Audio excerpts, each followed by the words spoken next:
Interpol hunt on as Goa club owners escape to Phuket. Goa police say the owners of Birch by Romeo Lane, Saurabh Luthra and Gaurav Luthra, fled India for Phuket, Thailand on 5:30 am December 7th, hours after a fire at the club killed 25 people. A lookout circular has been issued and authorities are coordinating with Interpol via the Central Bureau of Investigation to apprehend them quickly.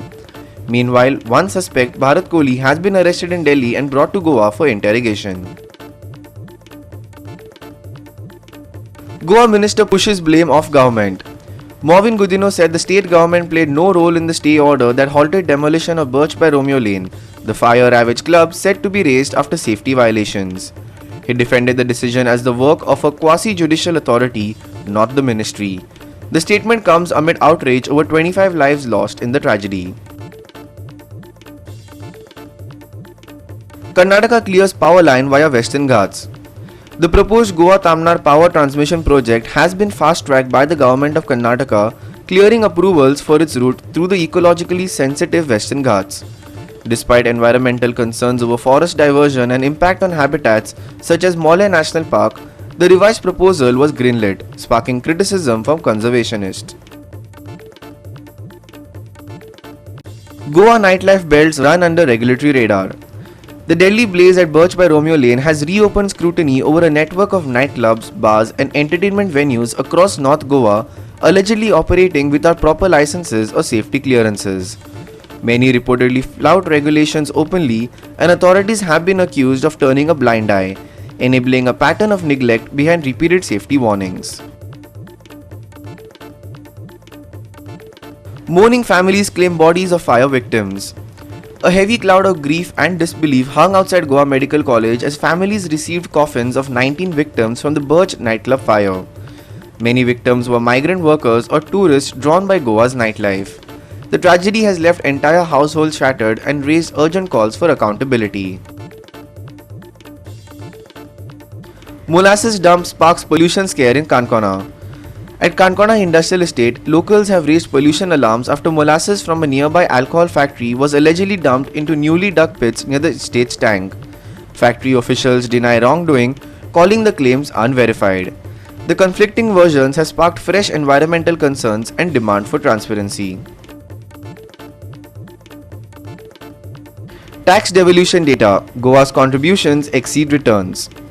New data shared in Parliament shows Goa is among 7 Indian states that contributed more in central tax than the amount devolved back between 2020-2021 and 2024-25.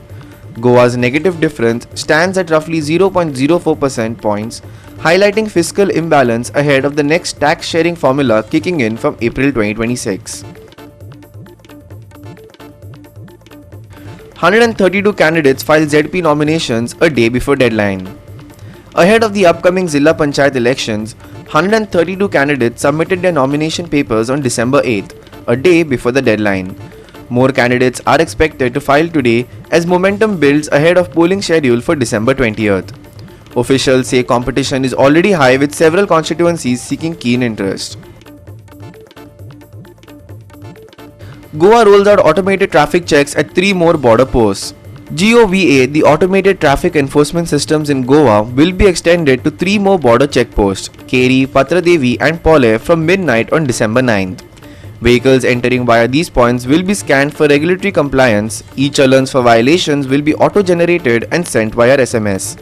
The move aims to curb unauthorized entries and strengthen road safety enforcement. Japan quake triggers tsunami, forces hundreds to evacuate.